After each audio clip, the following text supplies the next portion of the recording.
Mga kamag-anak, nandito nga tayo sa may Balaong at kasalukuyan hina-harvest yung mais dito. So ayun, makikita nyo mga kamag-anak, yung mais na to ay nakatanim din dito sa may tudling mismo ng okra.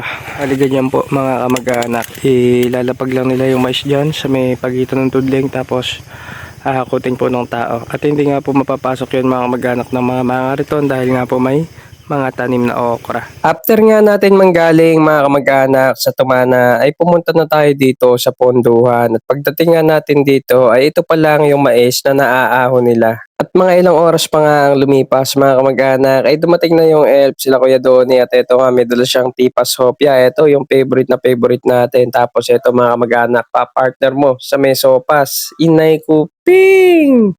Sarap tuloy ang pagtaba.